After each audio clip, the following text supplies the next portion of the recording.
네, 여러분 반갑습니다. 오늘은 성경의 권위와 성령의 역할이라는 제목으로 성경의 영감, 성경의 권위에 대해서 함께 다루도록 하겠습니다. 우리가 성경의 권위를 믿는다라고 말할 때는 성경이 성령님의 능력으로 기록되었음을 믿는다는 뜻입니다.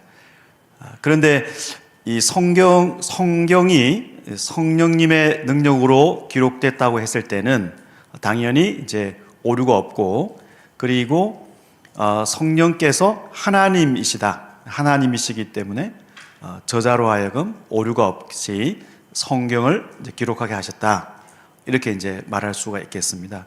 그래서 성령의 능력으로 성경을 저자가 기록을 했고, 이 기록한 성경이 권위 있는 하나님의 말씀이라고 저자가 스스로 말하는 내용이 요한계시록에 나옵니다. 성경의 권위를 성경 스스로 증언하는 것을 우리가 성경의 자증성이라고 부르는데, 오늘은 강의 주제가 성경이 스스로 권위를 주장하는 부분, 그 부분을 이제 배우도록 하겠습니다. 그래서 성경의 권위를 이제 성령의 능력으로 입증을 하기 위해서는 순서를 보면 요한이 자기가 성령의 능력으로 환상을 보았다, 계시를 받았다, 이 사실을 설명하는 부분을 봐야 되고요.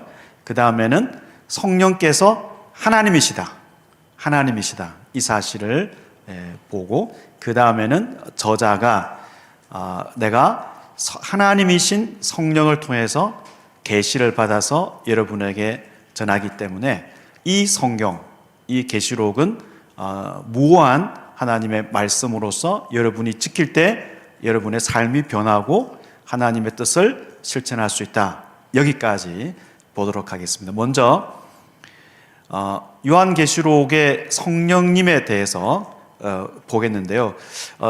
이 프뉴마라고 하죠, 헬라어로 24회 등장합니다.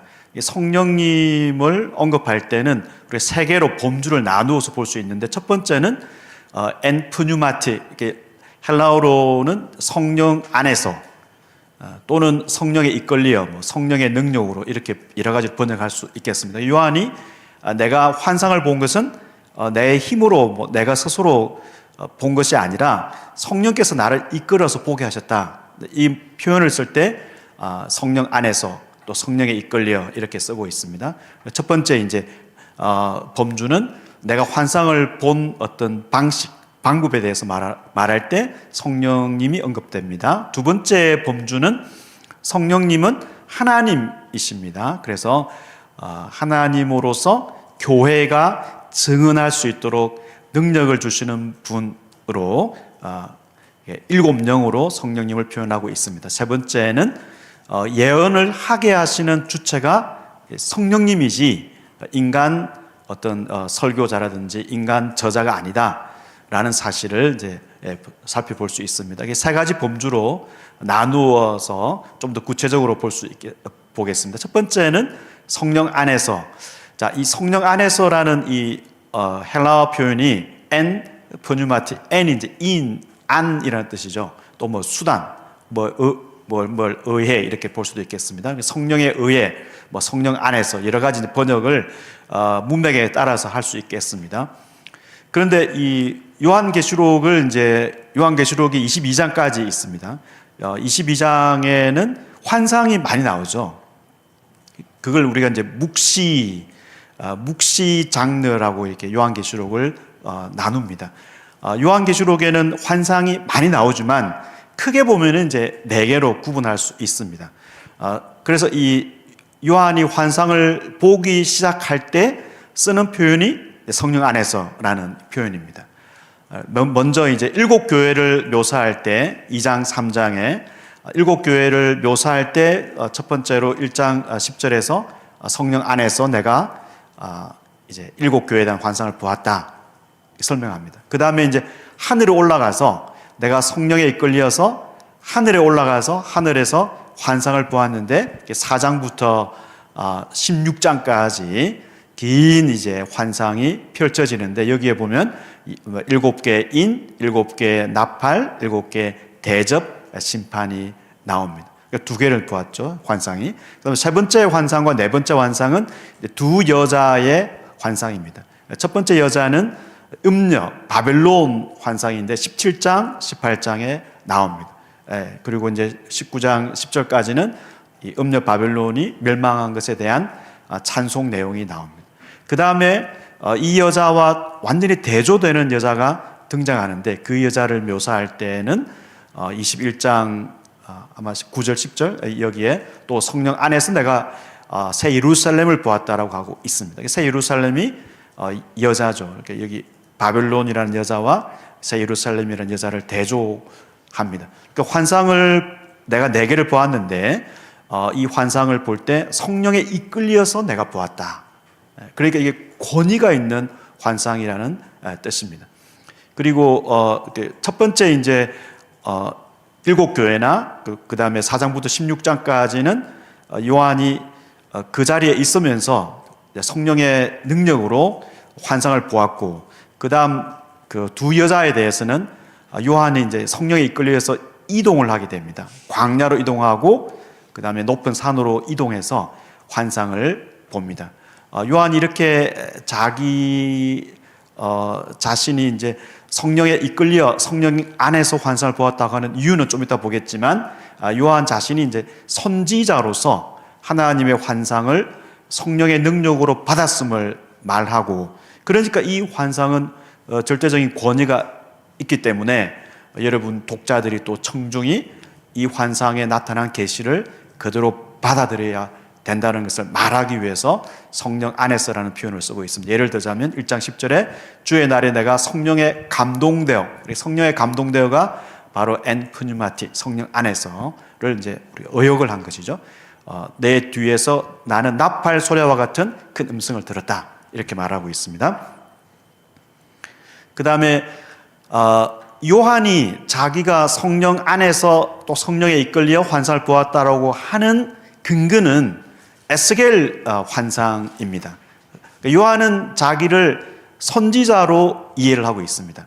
구약 성경에서 선지자를 하나님의 종이라고 표현을 했습니다. 하나님의 종, 첫 번째 선지자이면서 하나님의 종은 모세였고, 그 이후에 선지자들은 다 하나님의 종들입니다. 특히 에스겔은 요한과 같이 성령에 이끌려서 환상을 보았습니다. 에스겔서에는 4개의 긴 환상이 등장하는데, 이 선지자 에스겔이 환상을 볼 때 요한처럼 성령 안에서 성령에 이끌려 환상을 보았다라고 설명합니다.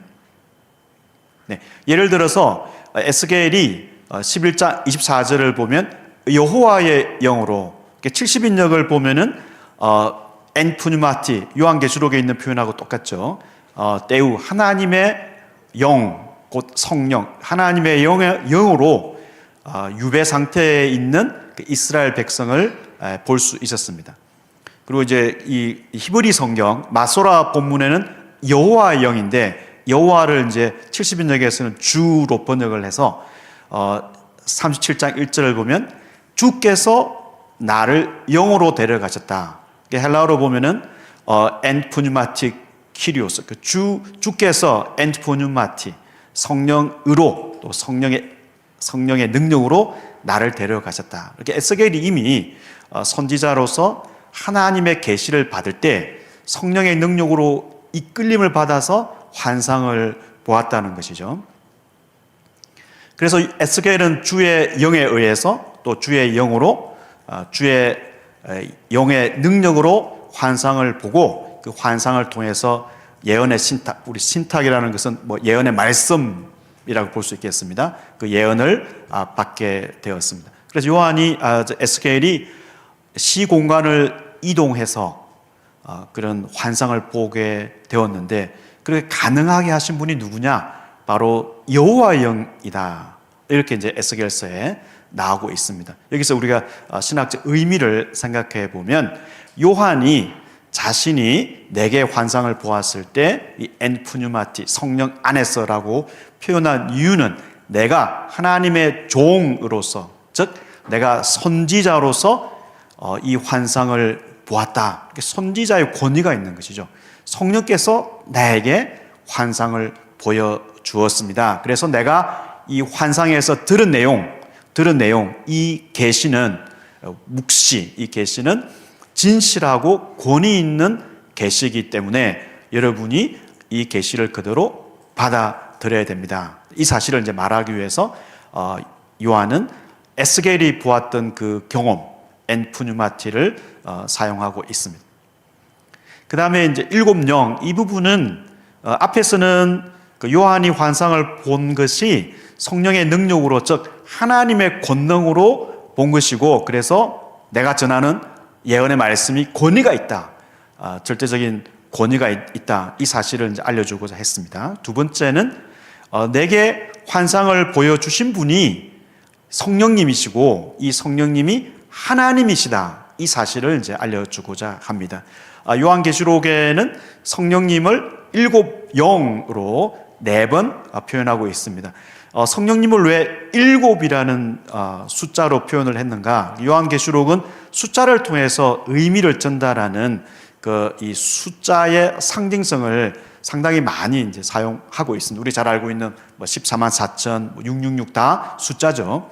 7이라는 숫자는 또 완결성을 의미하고 있죠. 모든 세상을 포괄하는 성령님의 역할을 강조하는 그런 목적으로 일곱 영이라고 성령님을 표현하고 있습니다. 그런데 이 성령님은 단순히 환상을 보여주는 수단이 아니라 이분은 삼위일체 하나님의 자리에 있다라는 사실을 요한이 거듭 강조합니다. 맨 먼저 1장 4, 5절을 보면 은혜와 평강이 어디에서 오는가를 말할 때 요한은 성부 하나님, 그 다음에 성령 하나님, 그리고 성자 하나님에게서 온다라고 말합니다. 그러니까 이 성령님을 표현할 때 일곱 영, 보좌 앞에 있는 일곱 영이라고 하는데 천사가 아닙니다. 왜냐하면 상식적으로 은혜와 평강이 성부, 천사, 성자 이렇게 될 수가 없죠. 성부, 성령, 성자, 이렇게 초기 교회의 신앙 고백이 여기에 다 들어 있습니다. 하나님은 지금 계시고 전에도 계셨고 앞으로 오실 분이다. 출애굽기 3장 14절에서 하나님이 모세를 보내실 때 자기를 소개하셨던 문구이면서 또 동시에 이사야 40장 이하에 특히 43장과 같은 하나님이 자기를 나타내실 때 나는 뭐뭐다 라고 하셨을 때 그 표현을 사용해서 하나님은 지금 존재하시고 전에도 계셨고 앞으로 오실 분, 즉 이게 언약 개념입니다. 하나님은 언약에 신실하시기 때문에 지금 언약 백성과 함께 계시고 원래 함께 계셨고 앞으로도 언약 백성을 위하여 오실 분이다, 이 사실을 이제 강조하기 위해서 하나님을 이렇게 삼중으로 표현을 했습니다. 그리고 성령님은 일곱 영으로서 보좌 앞에 있는 분으로 표현하고 그 다음에 성자 하나님 예수님을 소개하고 있습니다. 여기를 보면은 성령님은 하나님이시다. 그러니까 초기 교회의 이후의 전통이 아니라 신약 성경 안에 이미 삼위일체에 대한 고백이 있고 바로 이 삼위일체 하나님이신 성령께서 요한에게 이제 계시를 주셨음을 보여주고 있습니다. 요한계시록에는 교회가 헬라어로 에클레시아죠. 근데 에클레시아라는 이 용어가 상당히 용어 자체가 계시록에서는 많은 의미를 전달하지는 않고 촛대라는 표현이 좀 더 교회의 역할을 위해서 사용되고 있습니다. 교회가 이제 7 촛대이면서 2 촛대입니다. 요한계시록은 한 대상을 표현할 때 다양하게 이렇게 표현을 쓰고 있는데요. 7 촛대는 이제 지상에 있는 모든 교회를 포괄하는 그런 이제 의미로서 교회 7개를 표현하고 있습니다. 그래서 7 촛대라고 하고 그 다음에 두 증인이라고 이렇게 나오는데 두 증인은 교회의 사명이 선지자로서 증언하는 것이기 때문에 촛대를 표현할 때 두 촛대 이렇게 표현을 했습니다. 그러면 이제 7촛대와 2촛대가 나오는데, 촛대가 역할을 하기 위해서는 불이 있어야 되겠죠. 그러니까 촛대에 불이 켜져야 되는데, 요한계시록 4장 5절을 보면 7등불, 성령님을 표현할 때 7등불, 7영 같은 존재입니다. 그러니까 성령을 7등불로 표현하고 있습니다. 말하자면 교회가, 이 땅에 있는 교회가 스스로 빛을 낼 수 없고 성령께서 임하셔야 교회가 빛을 낼 수 있는데, 그 빛이라는 것은 증언하는 것이죠. 예수 그리스도를 증언하는, 또 하나님의 구원 역사를 증언하는 역할을 성령께서 하게 하십니다. 그래서 교회는 성령 없이는 제대로 역할을 할 수가 없고, 그래서 여기에 이제 일곱 영이 7촛대 교회에 임해야 교회가 제대로 역할하는데, 그 역할은 증언하는 역할이죠. 사실 뭐 증언을 하기 위해서는 증언하는 대상인 말씀에 대한 권위를 믿어야 증언을 하는데, 이 말씀에 대한 권위를 믿지 못하고서야 어떻게 교회가 증언하는 역할을 할 수 있겠습니까? 그래서 하나님의 말씀이 성령의 능력으로 기록됐을 뿐만 아니라 전하는 것도 성령께서 힘을 주셔야 확신 있게 전할 수 있기 때문에, 이 증언과 관련해서 이제 교회를 촛대로 표현을 했습니다. 그 다음에 세 번째 범주에는 말씀의 출처가 성령님이라는 사실입니다. 먼저 7교회에 요한이 이제 편지를 전달하는데, 말씀은 이제 예수님께서 하세요. 예수님께서 7교회에 말씀을 하시는데, 그 말씀을 전하는 사람은, 기록한 사람은 요한입니다.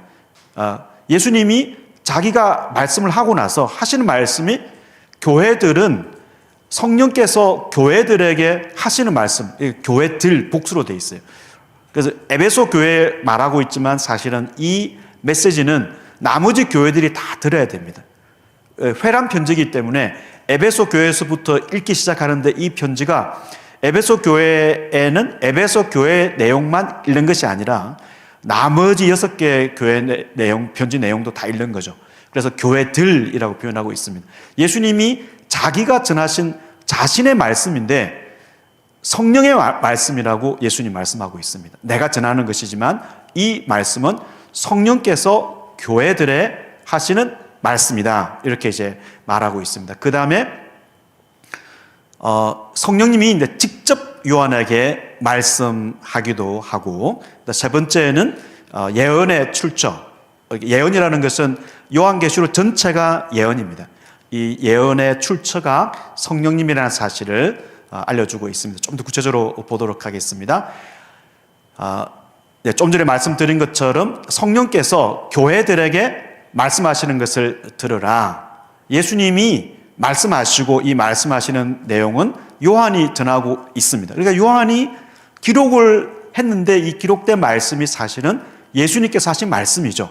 그러니까 성자 하나님의 말씀인데 곧 성령의 말씀이다라는 것입니다. 성령께서 하신 말씀과 예수님이 하신 말씀을 지금 동일시 하고 있습니다. 그러니까 요한이 우리에게 들려주는 요한계시록은 요한이 기록을 했지만 이 말씀은 예수의 말씀이고, 그리고 성령께서 주신 말씀입니다.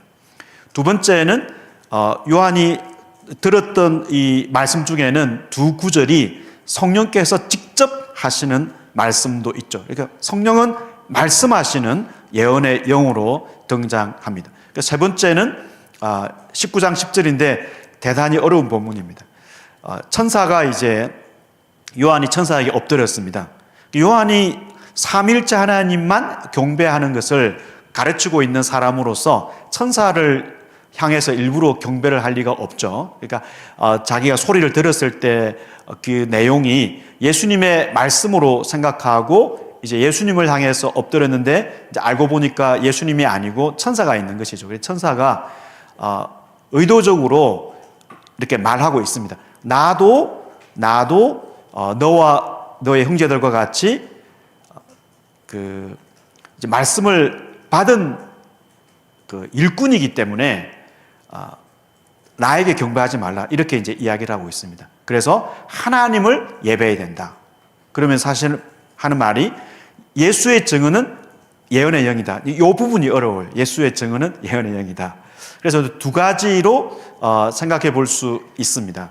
하나는 예수님의 증언은 이제 예수님이 증언한 내용으로 요한계시록이 출발합니다. 요한계시록 자체가 예수님의 증언입니다. 그런데 시간이 지나서 이렇게 요한계시록 쭉 내용을 보면은 예수님에 대한 내용이 나와요. 요한계시록 전체가 예수님에 대한 내용에 초점을 맞추고 있구나. 그래서 이 학자들은 이거 가지고 이제 좀 논쟁을 하고 있습니다. 예수의 증언이 예수님이 주신 증언인지 예수님에 대한 증언인지. 사실은 둘 다이죠. 예수님이 주신 증언인데 이 증언을 받았고 이 증언의 내용을 보니까 예수님에 대한 내용이다라는 사실을 요한계시록이 들려주고 있습니다. 그러면은 예수님의 증언을 받았다, 이 말은 예언의 영을 받았다라는 뜻입니다. 그래서 예수님에 대한 증언을 또는 예수님이 주신 증언을 받았다라는 것은 바로 그 예언을 주게 하시는 성령을 받았다, 이렇게 볼 수 있고, 또 하나는 우리가 예수의 증언을 요한이 전하기도 하고 또 요한이 받기도 했는데 이것은 성령께서, 즉 예언의 영께서 주신 것이다, 이렇게 말하고 있습니다. 그러면 성령을 왜 예언의 영이라고 했는가? 성령님의 역할이 구약 성경에도 예언자들, 선지자들에게 예언의 내용을 담아주신 분이시고 예언하게 하신 분이시기 때문에 요한이 이렇게 하나님의 말씀, 즉 예언의 말씀을, 하나님 말씀, 예언의 말씀, 예수의 증은 똑같습니다. 이 예언의 말씀을 전하도록 하신 분이, 주신 분이, 또 주시고 전하게 하신 분이 성령님이다, 이 사실을 말하고 있습니다. 예언의 말씀을 제대로 받았다. 하나님 말씀을 제대로 받았다라는 것은 어떻게 입증이 될 수 있겠습니까? 그 예언의 말씀을 받은 사람이 하나님을 경배할 때 예언의 말씀이 잘 선포가 된 것이죠.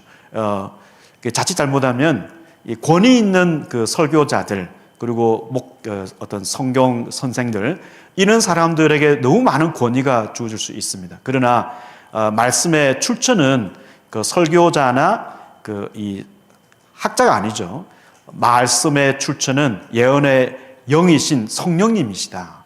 그래서 아무리 위대한 설교자라도 그 설교자가 말씀을 만들어낼 수가 없고, 만일에 그 설교자가 아주 유명해가지고 설교를 했는데 많은 사람들이 그 설교자를 따라다니면서 그 설교자를 너무 많이 존경해가지고 하나님을 경배하기보다는 그 설교자를 너무 의존하고 따라가면 그거 잘못된 거죠.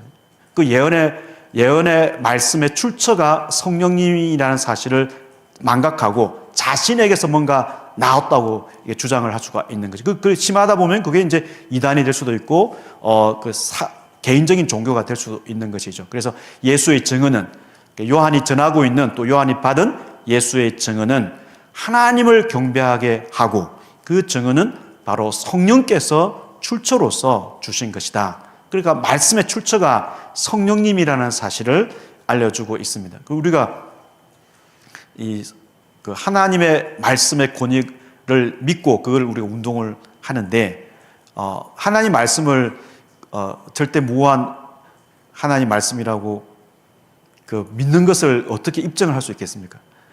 그 말씀을 받고 하나님을 경배하는 대로 나가야 진정으로 내가 그 말씀을 성령께서 주신 말씀이라고 믿는다는 사실을 입증할 수 있겠습니다. 그럼 이제 적용을 해보겠습니다.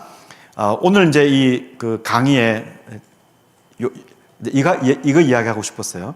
그 계시록의 그 자정성, 그러니까 하나님의 말씀은 스스로 권위를 드러낸다. 이게 종교개혁자들의 주장인데, 성령께서 그렇게 말씀을 받는 순간부터 또 말씀을 전하고 또 그 다음에 독자들이 이 말씀을 받아서 삶에 적용하는 모든 단계까지 성령께서 하나님으로서 관여하신다는 것입니다. 그래서 성경을 기록하기 전에 요한이 이미 계시를 받는 그 과정, 그 모든 과정에 이미 성령께서 관여하셨고 성령께서 인도를 하셔서 기록하게 하셨다라는 것입니다. 기록하기 전에 그러니까 성령께서 요한에게 계시를 주셨다라는 것입니다. 그래서 우리가 성경을 하나님의 말씀으로 받아들이는 태도는 하나님께서 그의 말씀을 지상에 전달하는 방식을 우리가 믿는 것이죠. 인간이 성경을 기록하고 전하지만 그러나 하나님께서 그렇게 하셨다라는 그 방법을 우리가 이제 믿는 것이죠. 그것이 바로 우리가 성경 말씀을 권위 있게 믿는다라는 태도가 되겠습니다. 하나님은 사람을 통해 말씀하십니다. 그래서 사람이 성경을 손으로 기록했습니다. 그러나 성령께서 그 모든 과정에 관여하시고 주도하셨다는 사실을 우리가 요한계시록을 기록한 요한의 증언을 통해서 볼 수 있습니다. 그래서 우리는 하나님의 말씀을 전달하고 있는 증언자들인데 우리가 말씀을 받고 또 우리가 말씀을 전하는 이 과정에도 성령께서 함께 하셔야 그 말씀이 능력으로 역사할 수 있다라는 것입니다. 그래서 정리해 보면 말씀의 기록자가 말씀을 기록하기 전부터 성령께서 관여하셨고 기록하게 하시고 기록된 말씀을 2000년 동안 우리 독자들이 받는 그 과정에도 관여하시고 그 받아서 그걸 전하는 과정, 그 다음에 그 전한 내용을 삶에 실천하는 그 과정에도 결국은 성령께서 관여하신다는 사실을 보고자 합니다. 요한이 기록한 묵시는 하나님의 권위 있는 말씀이기 때문에 요한은 여러 번에 걸쳐서 하나님의 말씀이라고 하고 있습니다. 요한이 기록한 계시록이 요한이 전하고 있지만 1장 1절부터 그 아포칼립시스 이렇게 묵시 그다음에 예수 그리스도의 이렇게 시작하죠. 그 요한계시록의 제목입니다. 근데 예수 그리스도에 대한 또 예수 그리스도에 의한 이 묵시가 하나님의 말씀이라는 것이죠. 요한이 기록하지만 이것은 하나님의 말씀이다. 그리고 또 하나님의 명령이다라고 표현하기도 합니다. 이거는 바로 예수의 증언이다. 어디에도 요한이 자기의 권위로 뭔가를 기록했다 이렇게 하지 않죠. 성령에 의해서 기록한 이 묵시는 하나님의 말씀이고 예수의 증언이다 이렇게 말씀하고 있습니다. 요한 자신이 이 묵시록을 전하면서 이것은 하나님의 말씀이다라는 확신을 갖고 있습니다. 계시록을 하나님의 말씀과 예수의 증언을 담은 계시이면서 예언으로 믿는 우리 해석자 또 우리 독자는 계시록이 최종 본문으로 전달됐고 스스로 그 권위를 드러낸다고 이렇게 이제 전제하는 것, 그것이 우리가 성경의 권위를 인정하는 입장입니다. 여기서 이제 최종 본문이라는 것은 우리가 읽고 있는 이 요한계시록은 어떤 편집 과정을 거쳐가지고 마지막 최후에 누군가가 편집을 했는지는 잘 모르겠는데 이게 1차, 2차, 3차에 걸쳐서 편집을 했고 우리가 보고 있는 것은 그 역사 어느 시기에 마지막으로 편집한 그 본문을 보고 있다. 사실은 이거는 근거가 없는 것이죠. 그냥 상상의 영역입니다. 우리가 지금 읽고 있는 요한계시록은 사도 요한이 그렇게 자기가 이야기를 하지 않습니까? 성령의 능력으로 내가 성령에 이끌려서 환상을 보았고 그걸 기록했다라고 말하고 이 말씀은 성령께서 주시는 말씀이다라고 말하고 있는데 그 본문을 우리가 읽고 있는 이 본문은 요한이 기록한 그 본문 그대로라는 거죠. 그게 또 편집 과정이 있었거나 또 편집 과정이 몇 단계에서 완성된 본문을 우리가 읽는 것은 아니죠. 이거는 이제 복음서도 마찬가지입니다. 우리가 읽고 있는 누가복음은 누가가 기록한 그 마지막 본문, 누가가 기록한 그 본문을 우리가 그대로 읽고 있는 것이지 어떤 공동체가 또는 저자가 몇 단계에 걸쳐서 기록한 어떤 최종 어느 지점의 그 편집 과정의 글을 우리가 읽는 건 아니죠. 그래서 우리는 요한계시록을 읽을 때도 복음서도 마찬가지입니다. 그 저자가 누군지를 파악하는 그 관심보다도 그리고 이 처음에 이 복음서가 또 계시록 기록된 어떤 공동체의 어떤 정황을 살펴보는 것보다도 우리는 본문 자체를 탐구하는 데 초점을 둬야 되겠죠. 왜냐하면 이 본문이 하나님의 권능으로 주어진 예언의 말씀이기 때문에, 요한계시록 같은 경우에는 그래서 이 본문이 최종 본문이다. 다시 말해서 우리가 보고 있는 이 요한계시록은 요한이 기록한 그 본문이다 라는 이제 전제를 갖고 이렇게 요한계시록을 읽는 것입니다. 그래서 자정이라는 것은 신약 성경의 진정성, 즉 이제 무오류성과 권위를 신약 성경 안에서 신약 성경이 스스로 증언하고 있다라는 그걸 찾는 방식인데, 우리가 요한계시록에서 요한이 어떻게 그거를 이제 스스로 증언하고 있는지를 보았습니다. 그래서 자정성이라는 것은 하나님이 성령의 능력으로 인간 기록자를 통해서 전하신 계시를 믿는 방법론이죠. 이걸 가장 잘 드러내는 성경이 요한계시록, 그 중에 하나가 이제 요한계시록이라는 사실을 보았습니다. 왜? 요한이 직접 그걸 이야기를 하고 있기 때문입니다. 그래서 성령은 저자에게, 요한에게 계시를 정확하게 기록하게 하시고, 두 번째로는 기록된 계시는 성령의 개입으로 스스로 권위를 드러냅니다. 그래서 요한계시록의 기록에 성령께서 이제 관여하셨기 때문에 이 책은 스스로 권위와 진정성을 드러낼 수 있는 것이죠. 그래서 요한계시록의 이 말씀을 권위 있는 예언으로 받아들이는 사람은 그 순간부터 실제로 이 말씀이 그대로 적용된다는 사실을, 성령을 통해서 그 삶의 변화가 있다든지 또는 뭐 두려움 속에서 살다가 이 요한계시록을 읽으면서 굉장히 이제 용기를 얻는다든지, 그런 독자에게도 성령의 능력이 나타날 수 있는 것입니다. 그래서 이제 저자와 성령, 그 다음에는 독자와 성령, 이 부분을 보도록 하겠습니다. 좀 전에 말씀드린 것의 반복입니다. 먼저 저자와 성령의 관계를 보면은, 요한이 우리가 이제 계속 성령의 범주를 보면서 한 내용을 정리해 보는 것입니다. 요한이 하나님의 말씀을 증언을 했는데, 이 일은 누구의 일이냐? 구약 성경에서는 선지자의 전형적인 사명이었습니다.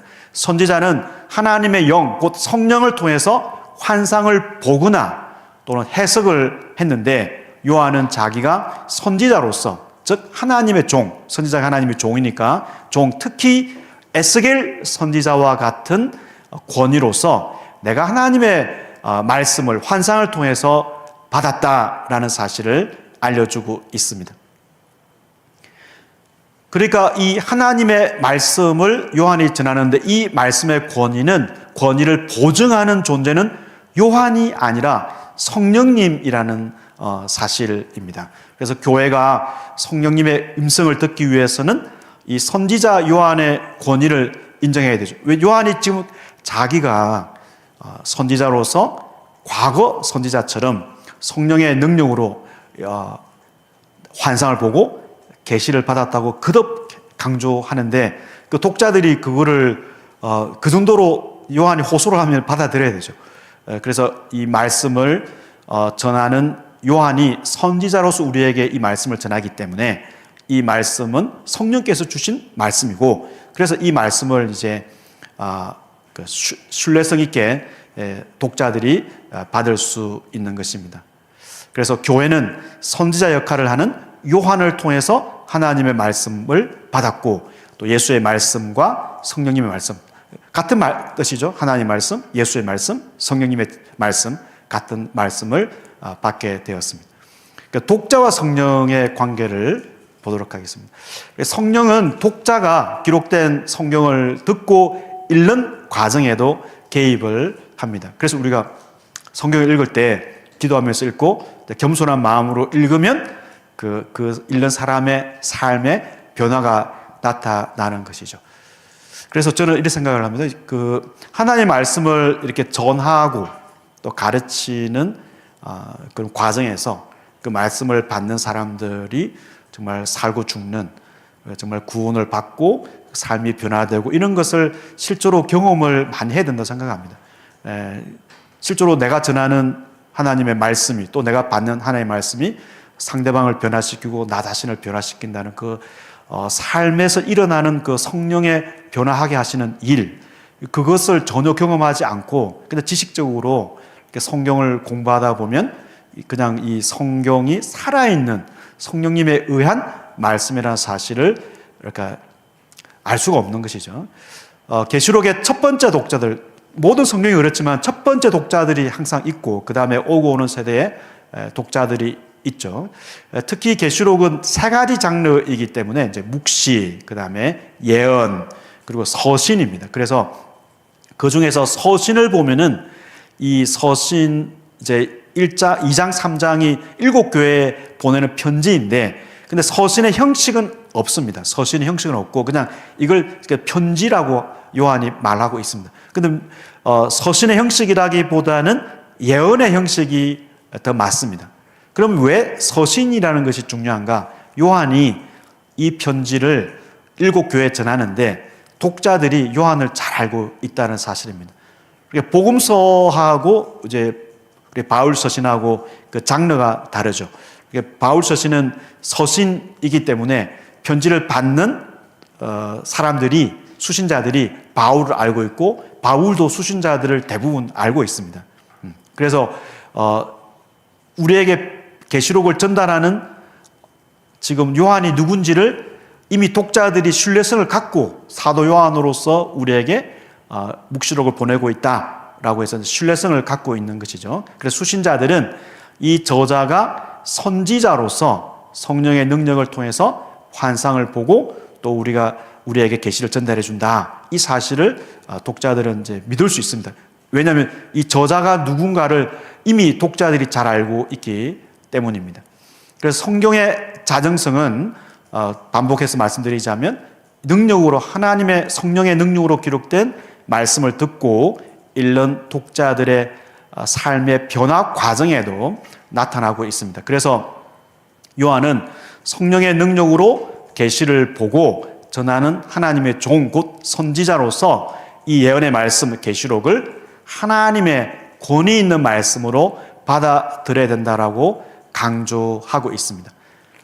그래서 독자들은 이 선지자 요한이 전하는 말이 하나님의 말씀이면서 최고 규범이라고 믿어야 삶의 변화를 경험할 수 있습니다. 오리게네스가 오래전에 한 말인데 제가 한번 읽어보겠습니다. 만일 누군가 관심을 집중하고 경외하는 마음으로 선지자의 말씀을 깊이 숙고하면 이 말씀들을 읽고 부지런히 연구하는 과정에서 자신의 마음과 생각이 하나님의 숨결로 감동받게 되고 자신이 읽고 있는 말씀들이 사람의 말이 아니라 하나님의 언어임을 깨닫게 될 것이다.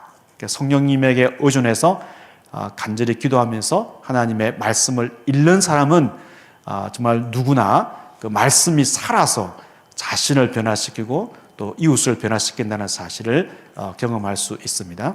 다시 요한계시록으로 돌아와서 독자들이 이 계시록의 권위를 인정하게 된다면 이 책의 내용에 무엇을 추가하거나 무엇을 제외하는 작업을 할 수 없습니다. 22장 18절 내가 이 두루마리의 예언의 말씀을 듣는 모든 사람에게 증언하노니 만일 누구든지 이것들 외에 더하면 하나님이 이 두루마리에 기록된 재앙들을 그에게 더하실 것이요. 자, 이 내용을 보면 요한이 맨 처음으로 돌아갔어요. 요한이 자기가 4개의 환상을 보았을 때 성령 안에서 엔프뉴마티라는 표현을 씁니다.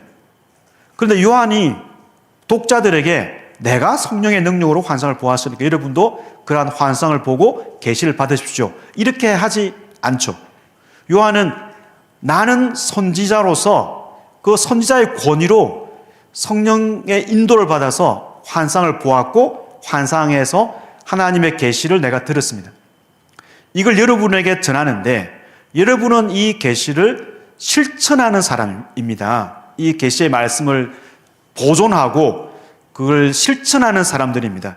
여러분이 나처럼 신비적인 환상을 통해 새로운 계시를 받는 길이 없습니다.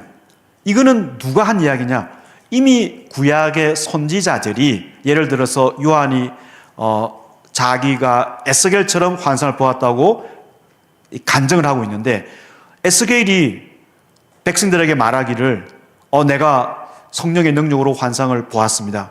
하나님의 계시를 받았습니다. 여러분도 똑같이 해보세요. 이렇게 하지 않고 선지자로서 내가 하나님의 종으로서, 그러니까 하나님의 종의 역할이 하나님의 뜻을 실천하니까 하나님의 종이죠. 선지자는 하나님 말씀을 대언하는 스피커이기 때문에 내가 하나님의 종으로서 선지자 소명을 받았습니다. 성령의 능력으로 나는 계시를 받았습니다. 여러분은 이 계시를 받고 실천하십시오. 믿으십시오. 이렇게 이야기를 하는 거죠. 여러분도 나처럼 환상을 보고 계시를 받으십시오 라고 에스겔이 말하지 않았습니다. 그러니까 요한은 자기가 받은 이 환상을 통한 계시를 독자들에게 전하고, 독자들에게는 이것 외에 빼거나 더하고, 그거 다 우상 숭배하고 관련이 있습니다. 구약 성경에서 뭔가를 빼고 더하는 것은 자신의 목적을 이루기 위해서 빼고 더하는 것이죠. 그래서 계시가 끝난 것입니다. 요한은 자신이 전하는 이 요한 계시록, 즉 하나님의 말씀, 예수의 증언, 성령의 그 예언의 말씀 외에는 다른 계시가 없다는 것이죠. 그래서 이 말씀을 여러분은 권위 있게 받고 지키십시오. 다른 권위 있는 설교자나 또 하나님의 종이라고 하는 사람들이 예언에 출처가 되는 것처럼 예언을 선포하는 것은 다 가짜죠.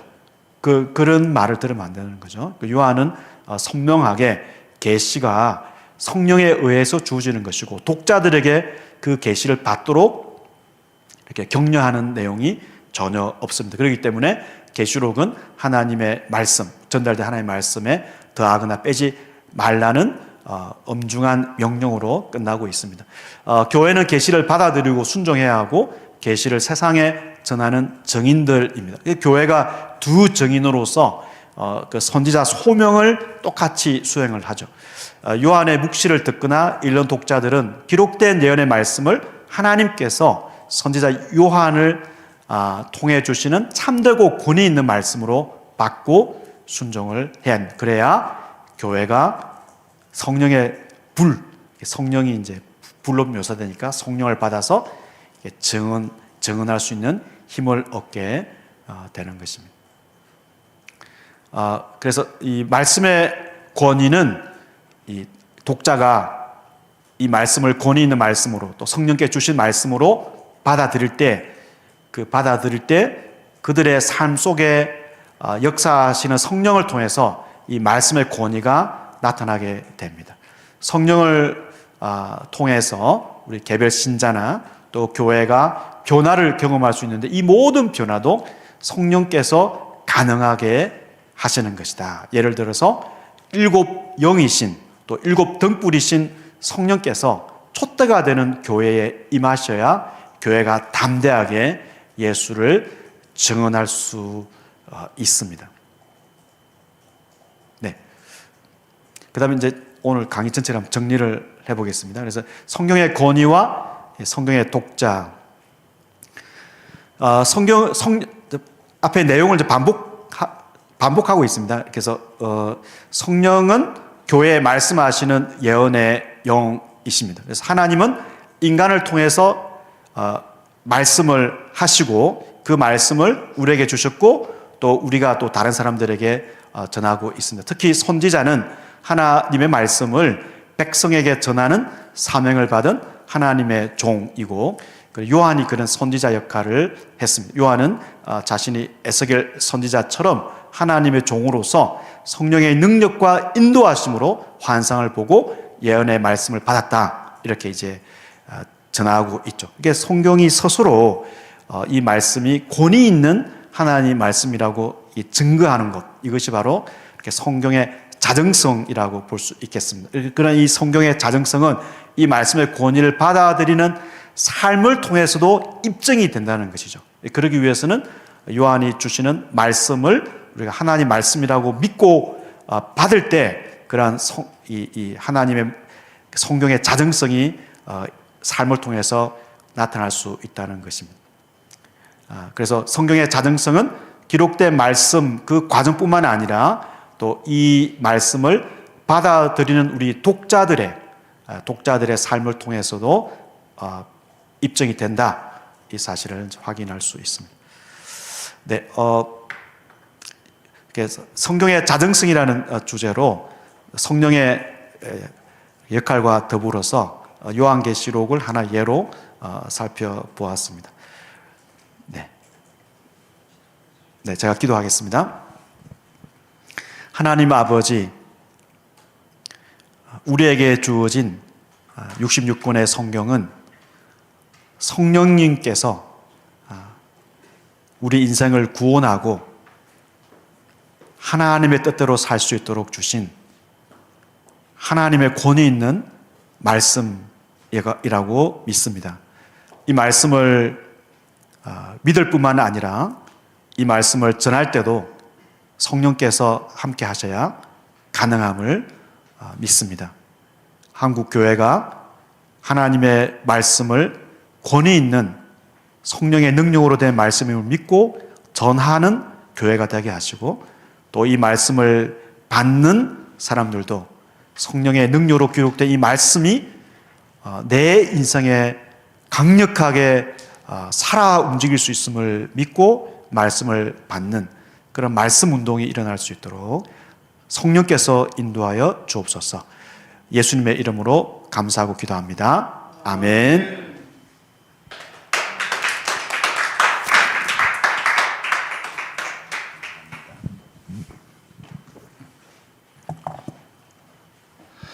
네, 강대훈 교수님께서 요한계시록에 나오는 지금 성령의 능력으로 어떻게 말씀의 신적 권위를 증언하고 계신지에 대해서 잘 말씀해 주셨습니다. 원래 보통은 이렇게 성경 신학자로서 이제 이렇게 성경의 그 본문을 문법적으로 또 어원적으로 막 이렇게 해석해 주시는 것이 대개는 그 주해학자분들의 이런 주된 그 강의 방식인데, 저는 우리 강대훈 교수님이 마치 이렇게 조직 신학자인 그런 형태로 성경의 권위와 성령의 역할에 관한 그 요한계시록에 있는 말씀들만 쫙 이렇게 모아가지고 얼마나 성경 그 자체가 이렇게 성령의 권위로 작성된 하나님의 말씀과 예언인지를 성경 자체가 그렇게 풍성하게 드러내고 있다라고 하는 것을 이렇게 계속 말씀 안에서 계속 이렇게 스스로 그 권위를 증언하시는 성령의 역할을 보면서 요한계시록 안에, 요한계시록이라는 이 단 하나의 책 안에 성경의 신적 권위를 증언하시는 말씀이 이토록 풍성하게 있다니, 그래서 좀 깜짝 놀랐습니다. 보통은 이제 성경의 신적 권위에 관한 그 조직신학책 말씀을 보면 신구약에 있는 그런 성경의 영감성을 증언하는 말씀들을 조직신학자들이 찾아낸 그런 문건들이, 또 용어들이 성경 66권 안에서 골고루 이렇게 찾아내거든요. 그런데 아마 우리 강대훈 교수님이 찾아내신 것처럼 계시록 안에서만 강대훈 교수님만큼 성경의 자증성을 찾아낼 수 있는 조직신학자는 세계 거의 없을 것이다 이런 생각에 저는 처음 봤어요. 그래서 귀하신 강의다 이런 생각이 좀 들었습니다. 그래서 여러분 다시 한번 잘 들어보시고, 그 다음에 이제 강 교수님의 강의를 천천히 들으면서 하나하나 그 본문을 이렇게 찾아가 보시면 성경이 그 자체로 하나님의 그 말씀책이다라고 하는 것을 증언하고 있구나라고 하는 것을 여러분의 말씀이 계속 쌓이면서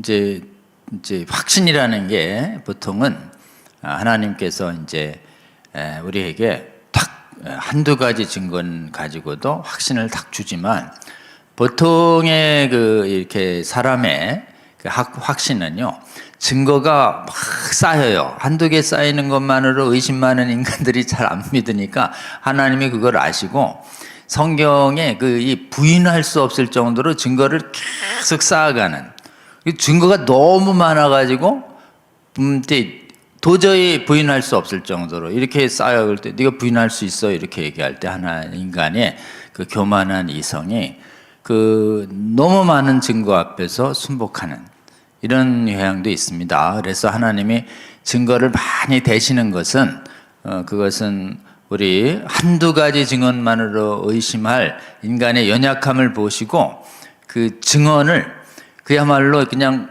거부할 수 없을 정도로 증언을 먹을 때 입을 벌려서 먹어도 도대체 삼킬 수 없을 정도로 막 입이 넘치도록 증언을 주시는 분을 이렇게 좀 보이시기 위해서 그렇게 많은 증언을 주시고 계시다.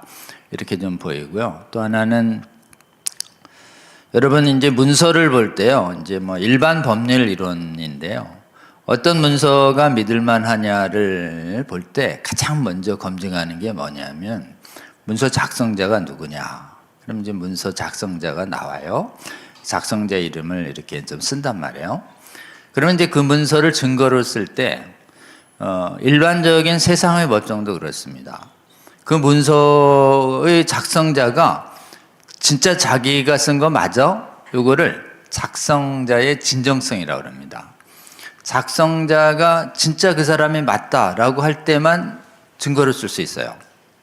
나 이제 혹시 제 이름을 썼다 그래요. 진술서 확인서 그래서 제 이름을 썼는데 제가 이래 보고 나서 나 이거 쓴 적이 없는데요. 이래 얘기하면요. 그거는 그 작성자 자체가 허위예요. 허위로 작성됐다 이러면 대개는 뭐라고 그러냐? 위조문서라고 그래요. 위조문서. 그러니까 명의가 작성자의 진정성이 틀리다 이러면 보면 안 됩니다. 그거는 증거로 쓸 수가 없는, 증언으로 쓸 수 없는 이런 부분이죠. 이거를 이제 마귀가 알아가지고 성경 전체가 하나님이 작성자다라고 하면 어때요, 여러분? 하나님이 작성하셨기 때문에 하나님의 진짜 의사가 들어간 문서로 받게 돼요. 그러니까 성경의 비평은 어디에 집중되냐면 이 책의 저자가 하나님이 아니다 라는 것을 깨는 것이고, 하나님이 아니다라는 건 성령에 의해서 쓴 게 아니다. 그럼 뭐 인간이 능력으로 모아서 편집해서 인간이 기술한 것이다 이렇게 되는 순간 어떻게 돼요? 인간의 불안정성 때문에 그 문서는 하나님의 말씀성을, 권위를 없어지게 되는 것이고, 당연히 하나님이 작성하시지 않았으니 어때요? 오류가 있을 수밖에 없는 문서가 되는 것입니다. 그래서 성경의 비평의 핵심은 그 신적인 작성자를 부정하는 데 집중되어 있고, 신적의 작성성을 부인할 때 가장 핵심이 뭐냐? 기록자들이 감동으로 쓴 것이 아니다. 성령의 감동으로 받아 쓴 것이 아니다. 라는 것을 이렇게 거짓되이 말하고 그것을 증명하는 데서 비평자들은 이렇게 집중하고 있는 것이죠. 그렇기 때문에 그런 성경의 작성자의 진정성에 대한 공격이 올 때 가장 효과적인 방어가 무엇이겠습니까? 오늘 교수님께서 말씀하신 것처럼 성경 그 자체가, 이 문서의 작성자는 하나님으로부터 온 것이다. 이 컨텐츠와 이 기록과 이 내용 전체가 하늘의 하나님의 능력에서 온 것이다 라고 하는 것을 계속 성경이 자증하고 있는 것이죠. 그렇기 때문에 여러분, 지금 성령에 감동돼서 쓰라고 그랬다, 이 내용은 하나님이 기록하라고 그랬다, 이거는 내가 성령 안에서 비전을 본 것이다, 이건 성령 안에서 하나님의 예언한 것이다 라는 그 모든 성경의 표현들은 무엇을 말하고 있는 거냐면 성경의 말씀의 기원이 작성자가, 저자가, 저자의 진정성이라고 말합니다. 저자의 진정성이 인간이 땅이 아니고 하늘에서 온 것이니, 하늘의 하나님은 당연히 완전하신 분이십니다. 창조주시고 완전하신 분이기 때문에 도저히 할 수 없는 게 있다고 성경이 말해요. 완전하신 하나님은 오류를 범하실 수가 없어요. 그리고 완전하신 하나님이시고 진리이시기 때문에 그분은 절대로 거짓말을 하실 수 없다고 성경이 증언하고 있기 때문에 여러분 성경이 오류가 없다는 게 내가 다 살펴보니까 다 진짜던데요. 인간의 눈으로 봐서 오류가 없음이 검증돼서 오류가 있는 게 아니에요. 성경의 오류성은 어디서 나오는 것이냐? 하나님이 작성했다는 그 자체에서 인간의 오류 검증을 기다리지 아니하고 오류가 없는 것입니다. 아멘입니까? 여러분 그래서 내가 살펴보니까 오류가 없던데 그건 여러분이 성경의 심판자가 됐다는 말이에요. 그런 말을 하시면 안 됩니다. 이게 오류가 없는 것은 완전하시고 전능하신 하나님이 도저히 오류를 범하실 수 없고 거짓을 말할 수 없다고 성경에서 말하신 그분이 작성하셨으므로 오류가 없습니다. 이렇게 믿음을 고백을 해야 마귀가 틈타지 않아요. 네가 살펴봤는데 네가 뭔데 하나님의 말씀에 오류 여부를 판단해, 이 말에 이렇게 탁 걸리는 거예요. 한번 살펴보자고. 이게 성경에 오류가 있잖아 우리가. 그러면 그렇게 얘기할 때 피조물인 인간이 어떻게 창조주의 완전하신 말씀의 오류 여부를 판단할 수 있단 말이냐. 율법은 인간이 판단할 수 없다고 나와 있어요. 아멘입니까? 율법에 얘기하는 여기 성경의 하나님의 말씀은 오직 하나님만이 입법자시고 판단자이십니다. 말씀에 대한 판단자는 피조물이 절대 될 수 없다라고 하는 이 도대체 비평 자체가 존재론적으로 불가능합니다. 다시요, 철학적인 용어이긴 하지만 피조물인 인간은 완전하신 창조주의 말씀을 절대 평가할 수가 없어요. 평가와 판단은 뭐냐? 왕의 권능이에요. 왕의 권능. 평가와 판단은 위에서 아래 것을 판단하는 것이 아랫사람이 위를 절대 판단할 수가 없다라는 것입니다. 그러니까 말씀이 틀렸네 맞았네라고 얘기하는 것 자체가 굉장히 폐역적인 언어인 것이에요. 그리고 전능하신 하나님의 말씀을 비평 대상으로 삼겠다고 하는 게 인간의 그 교만의 끝판왕이다라고 할 수 있습니다. 하나님이 학문성으로도 하나님의 말씀을 완전히 사실은 디펜스 하시지만 근본적인 우리의 신앙의 고백은 성령께서 주시는 이 확신 때문에, 하나님의 말씀이라고 하는 이 확신 때문에 완전하신 하나님 말씀이므로 오류가 없다라고 하는 이 고백을, 이 믿음의 고백을 굳게 잡으시는 저와 여러분 되시기를 주의 이름으로 권면합니다. 그리고 동시에 우리 경 교수님께서 아주 귀한 말씀 주셨어요. 내가 이걸 성령 안에서 환상을 본 것이니 여러분도 한번 환상 보세요 라고 절대 말하지 않았다는 것이에요. 요즘 신비주의 이단들이 큰 명심해야 될 얘기입니다. 내가 환상 봤네 이러면서 계시록에 이 부분이 좀 덧칠해야 되겠어 이래가지고 계시록에 없는 얘기를 막 덧칠하는 분들이 너무 많아요. 조금 선지자도 환상 보고 에스겔도 보고 요한도 봤는데 나라고 못 볼 게 뭐 있어. 보실 수 있어요. 보실 수 있는데 성경의 권위를 가진 환상은 절대 얘기 안 하시면 안 돼요. 그리고 여러분에게 가끔 보여주시는 꿈과 환상, 그것이 정말 틀릴 때도 있고 맞을 때도 있지, 성경처럼 완전 무결한 성경을 내가 바뀔 수 있는 환상을 봤어요 이렇게 얘기하시면 그게 신사도입니다. 내가 사도다라고 얘기해야 신사도가 아니고, 내가 성경의 권위를 받는 환상을 봤습니다 라고 말하는 자가 진짜 신사도다. 그 사람이 진짜 신사도예요. 여러분, 성경에 없는 거 성경이 틀렸네라고 얘기하는 사람이요, 성경에 부족한 걸 내가 채우고 주의 종에게 얘기하지 않고는 절대 안 하기 때문에 나에게 언제 어디로 오실지 그분이 나한테 알만 알려주셨다니까 그러는 순간 신사도입니다. 그러니까 여러분, 내가 이분은 신사도라고 말한 적이 없는데, 아니요, 성경의 권위를 말하는 환상을 봤다라고 얘기하는 순간 신사도라는 고백이나 마찬가지예요. 여러분, 그렇게 말씀하는 분으로부터 절대 돌아서시고, 오늘 강 교수님 말씀 잘 들어서 사도 요한이 성령 안에서 준 이 환상을 우리에게 전하면서 여러분도 환상 체험하시고 여러분도 성경을 더하세요가 얘기한 게 아니라 어때요? 가감하지 말라. 그리고 오직 내게 성경을 다 드셨어요. 다 드신 분이에요.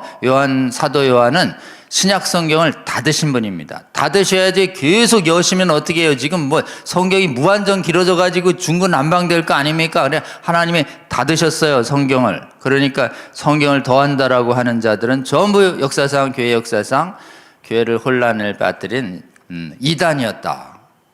우리가 왜 카톨릭을 위험하게 보느냐?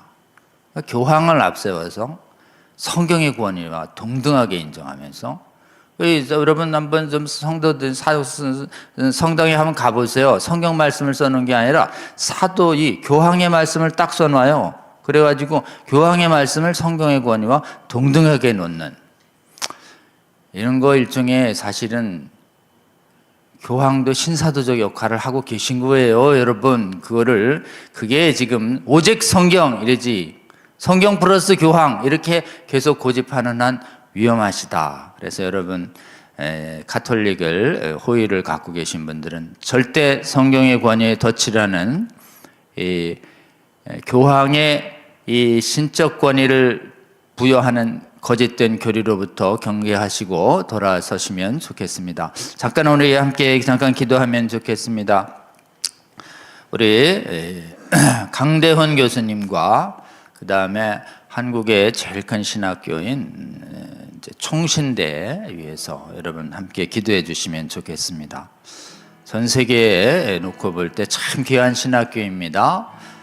많은 주의 정도를 길러내는 이 신학교에서 성경의 신적 권위를 굳게 믿음으로 고백하고 지키고 증언하는 귀한 주의 종들 잘 키워내는 우리 총신대 되게 하여 주시고, 또 총신대에서 가르침에 종사하시는 많은 교수님들, 성경의 신적 권위를 무너뜨리는 세계에 정말 거센 이런 비평신학의 파고에 맞서서 조롱을 견디며 학문의 세계에서도 성경의 신적 권위를 수호하는 일에 헌신하는 교수님 되게 해달라고, 특별히 신약 분야 아주 비평이 심합니다. 이 분야에서 말씀의 신적 권위를 지키는 강의와 저수로 활동하고 계시는 우리 강대훈 교수님 성령으로 붙잡아 주셔서 귀한 강의와 저술 하나님 하게 하여 주시고, 우리 총신대를 통해서 성경의 하나님 말씀됨을 믿음으로 고백하고 학문적으로 방어하고 믿음의 선한 싸움을 하는 용사들이 많이 일어나서 세계에 하나님의 성경 믿는 믿음에서 떠난 수많은 신학교들을 도전을 주고 돌아갈 길을 제시하는 그런 귀한 신학교로 주님께서 사용하여 달라고, 우리 총신대학교와 그 다음에 우리 강대훈 교수님의 사역 위해서 우리 주여 한번 부르고 기도합니다. 주여 하나님, 오늘 성수역 60회 강의 강대훈 교수님 보내주셔서 요한계시록에 이렇게 너무도 많은 성경의 신적 권위를 증언하는 하나님의 말씀이 풍성함을 오늘 알게 하여 주시니 감사를 드립니다. 하나님, 이 강의를 듣는 자들마다 성경이 하나님 말씀이며 성령에 감동된 오류 없는 말씀임을 아버지 확고히 믿지 못했던 불신에서 돌아서게 하여 주시고, 하나님이 이 강의를 듣는 신학자들과 신학생들과 목회자들마다 아버지 요한계시록에만 이렇게 풍성한 하나님의 신적 권위를 차증하는 이 말씀들을 열심히 배워 익혀 주여 믿음으로 성경이 하나님 말씀됨을 증언하게 하여 주시고, 듣는 자들도 이 말씀 앞에 순종하며 굴복함으로 말미암아 말씀이 교회와 개인들을 놀랍게 거룩하게 변화시켜 나가는 하나님의 능력을 경험하게 하여 주시며, 주여 이 말씀을 아버지 계시록의 말씀뿐만 아니라 성경의 말씀이 하나님 말씀 되심을 부인하는 이성을 우상화하는 비평신학들과 체험을 앞세워 아버지여 환상 체험을 앞세워 말씀의 신적 권위를 훼손하는 아버지의 신비주의 이단을 경계하고 대적하는 아버지여 올바른 말씀 교사들이 이 강의를 듣고 확신하며 증언하는 운동이 일어나게 하여 주시옵소서. 주여 총신대학교를 불쌍히 여겨주시고, 총신대학교 아버지 전 세계 신학교가 비평신학과 신비주의 이단으로 오염되고 있는 이 시대에 말씀의 올바른 신적 권위를 굳게 잡고 수많은 주의 종들을 신실하게 길러내는 사역에 부름받은 교수님들 아버지여 성령으로도 충만하게 하여 주시고 지혜와 아버지 용기를 도와셔서 주의 종들이 아버지여 믿음이 오염되고 파괴되지 않도록 지키주는 귀한 목자의 사명을 다하게 하여 주시고 아버지여 비평으로 무너진 서구의 수많은 주류 신학계에 대항해서 성령의 신적 권위를 증언하고 고백하는 수많은 아버지여 성령 충만한 글들과 저작물들과 강의들을 아버지 하게 하여 주셔서 무너지고 아버지여 길을 잃는 수많은 세계의 많은 신학교들이 아버지여 우리 정신대를 보며 하나님이 인도하시는 그 방향을 보며 돌아올 수 있도록 아버지여 종신되어 있는 수많은 신학교서들을 성령으로 붙잡아 주시고 이 말씀을 아버지여 온전히 가르치고 아버지여 전수하는 이 일에 끝까지 귀하게 사용하여 주시옵소서. 아버지여 우리 종신대 우리 합동교단을 귀하게 가르쳐 주시고 아버지여 우리 합동교단의 수많은 신학생들과 목회자들이 성경의 신적 권위가 아버지 오염받고 위협받는 이 시대에 한국교회와 세계교회가 직면하고 있는 이 귀한 거룩한 사명 앞에 눈을 뜨게 하여 주시고 더 용기를 내서 하나님의 말씀됨을 깊혀내는 아버지 수많은 목회자들과 신학생들과 교수들이 합동교단을 통해서 세워지고 지켜나갈 수 있도록 주여 축복하여 주시고 이 일에 우리 아버지 강대훈 교수님 귀하게 사용하여 주시고 강의와 논문과 저술들마다 축복하여 주셔서 아버지여 그 글을 읽는 자들마다 어지럽고 혼탁한 이 시대에 생명수 같고 귀한 아버지여 빛과 소금 같은 귀한 아버지여 글들로 귀하게 사용하여 주시옵소서. 감사합니다. 이 모든 말씀 우리 주 예수 그리스도의 이름으로 기도하옵나이다. 아멘. 고맙습니다. 우리 다음 또 몇 가지 광고하겠습니다. 성수협 채널 공유운동이 있습니다. 여러분 이 강의가 널리 퍼져야 합니다. 좀 어렵지만 어려운 강의를 통해서 마귀의 주의 종들을 미혹시키고 있고 성도들을 오염시키고 있습니다. 벌써 이번 이 포스터는 2년차 포스터입니다. 오늘부로 하여튼 위에 2칸 정도의 이런 교수님들이 해주셨는데요. 아래 3칸 정도의 우리 또 교수님들이 내년에도 계속 8월 때까지 2년차 강의를 이어가실 겁니다. 성수협에 이렇게 나와주시는 분들 참 용기 있으신 교수님들입니다. 한 분 한 분 위해서 여러분 꼭 기도해 주시고 지금 또 3년차 강의 교수님들을 하나님이 또 이렇게 만나게 해 주시고 계십니다. 여러분 꼭 기도해 주셔서 정말 3년차 강의에도 좋은 성령 충만한 목사님들 교수님들이 잘 섭외돼서 우리 이 성수협 운동 위해서 교회를 깨우고 신학교를 파수하는 일에 잘 쓰임받게 해달라고 해주시고요. 여러분 부탁이 있습니다. 이 강의를 혼자만 듣지 마시고 꼭 구독해 주시고 주위에 널리 구독자를 권유해 주시고 특별히 말씀을 맡은 목사님들과 신학자들 특히 전도사님들 특별히 또 유학하신 분들 있습니다. 그런 분들에게 또 신학에 관심이 있으신 분들에게 적극 권유해 주시기를 부탁을 드립니다. 그리고 유튜브 채널을 운영하시는 분들마다 채널 공유운동 동참해 주시면 연락 주시면 저희가 채널이 동시에 공유되도록 이렇게 하겠고요. 우리 성수협 채널에서만 공유할 수 있는 게 아니라 지금 많은 구독자를 갖고 있는 제자광성교회나 에스더에도 저희 강의가 올라갑니다.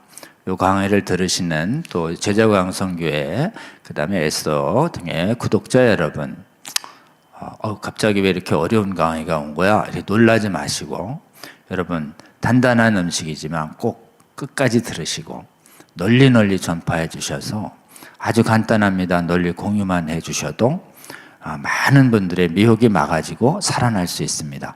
널리 채널 구독을 확대해 주시고 강유 공유를 널리 확대해 주시기를 간곡히 부탁드립니다. 다음이요.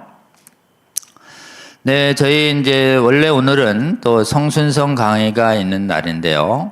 오늘과 다음 주에 있어서 성순성 강의는 2주 정도 쉬어가도록 이렇게 하겠습니다.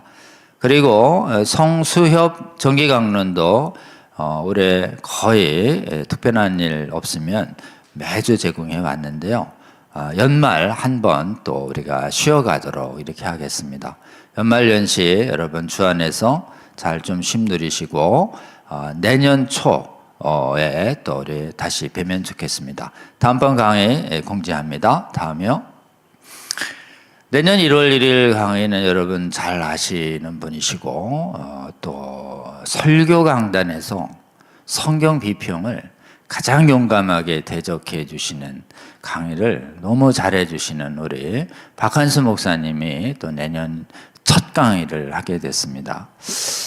저희 아내가 우리 박한수 목사님의 10년 전 강의다라고 하면서 저에게 보내왔는데 놀랍게도요, 이 설교 강단에서 성경 비평이 신학교를 망가뜨리고 있다라고 하는 거를 굉장히 용감하게 이렇게 설교 내내 하시는 것을 보았다고 합니다. 참 감사한 일이죠. 여러분, 그래서 제자양성교회 성도님들은 성경 비평과 자유주의 신학이 얼마나 해로운지를 아시는 거죠. 저는 사실은 성경 비평이 이렇게 해로운지를 안 건 얼마 되지 않습니다. 자유주의 신학 얘기 들어본 게 한 9년, 성경 비평을 들어본 게 한 7년 정도 되나요? 그 전까지는 뭐 어디서도 듣지를 못해가지고 이게 얼마나 위험한 건지 잘 모르는데, 우리 전국의 많은 교수님들 또 목사님들 여러분의 성도님들이 성경 비평하는 아주 교활하고 설득력 있는 그런 현대신학, 미혹되지 않을 수 있도록 그들이 어떤 표현으로 우리에게 다가와서 성경의 말씀을 훼손하고 있는지 잘 좀 성수협 강의를 들어주셔서 기회 있을 때마다 여러분의 교회 강단에서 이성을 전제로 한 아주 교활한 방식이에요. 비평과 자유주의라는 말을 쓰지 않고 비평과 자유주의자들이 주장하는 내용을 설교 강단에서 그대로 쏟아냅니다. 그런 것들을 예수님 성경이 성령님의 저자라고 하나님 말씀이라고 안 하고 인간 기록자의 글로 자꾸 얘기하고 예수님한테 님자를 자꾸 띄고 예수님의 창조주성을 얘기 안 하고 아주 교활한 방식으로 교훈만 얘기하고 초자연적인 신적 능력에 관한 이 놀라운 말씀들은 다 침묵하고 외면하는 방식으로 여러분을 성도들을 말라 죽여요. 여러분 이렇게 침묵의 방식으로, 침묵의 암살자라는 말이 있죠. 요즘의 비평신학자들과 자유주의 신학자들이 바로 그 핵심 생명의 복음의 침묵의 암살자들로 우리에게 다가오고 있기 때문에 여기서 제공되는 강의를 잘 들어보시면 굉장히 우리에게 가까이 와 있다라고 하는 이 비평이라고 하는 것이, 이거를 잘 보시고 여러분 성도님들이 지금 무엇이 독약인지 아닌지를 분별할 수 있도록 강단에서 말씀해 주시기를 바라고, 강단에서 도대체 성경의 신적 권위를 훼손하는 이 말씀을 대적해서 어떻게 말씀의 신적 권위를 수호하는 설교를 하는 것이 옳고 마땅한지에 관해서 우리 박한수 목사님 모시고 가장 이 시대 강단에서 말씀을 지키는 전쟁이 어떻게 하기를 원하시는지 우리 박한수 목사님의 귀한 강의를 놓고 또 한번 우리도 은혜 받고 또 우리가 도전받는 시간 됐으면 좋겠습니다. 우리 1월 며칠이에요? 잠깐만요. 첫 주 1월 5일입니다. 2주 쉬었다가 1월 5일에 박한수 목사님 굉장히 바쁘셔요. 하도 말씀이 좋으셔가지고 몇 년치 막 부흥회가 이렇게 잡혀 있어가지고 엄청 고단하신 분인데, 제가 특별한 여러 가지 인연으로다가 성수협에 이렇게 꼭 오시도록 압력을 넣어서 시간 내서 오시는 분이십니다. 올해 첫 강의에 잘 기도해 주시고 여러분 꼭 동참해 주시기 바랍니다. 다음이요. 네. 오늘 또 우리 강대원 교수님의 이 강의 첫 번째 강의인데요. 또 다음에 또 우리 강 교수님께서 시간을 한 번 더 내주셔서 우리 성수협에 한 번 더 오십니다. 오늘 이 강의를 굉장히 귀한데요. 여러분 널리 전파해 주시고 함께 공유해 주시기를 바라고요. 마찬가지로 저희 소그룹 모임하고 하원산 기도회도 전부 크리스마스와 1월 1일 그 휴일하고 이렇게 맞닿아서 또 소그룹 하원산도 2주 쉬기로 했으니까요. 여러분 공식 모임이 쉬는 거지 기도 제목을 좀 올려드리겠습니다. 같은 기도 제목으로 각처에서 함께 기도해 주시면 좋겠습니다. 여러분 연말 연시에 주님의 큰 은혜와 이 지금 놀라운 축복이 여러분 함께 해 주시기를 주의 이름으로 또 이렇게 기원하겠습니다. 메리 크리스마스 앤 해피 뉴 이어입니다. 여러분 감사합니다. 다음 주에 뵙겠습니다.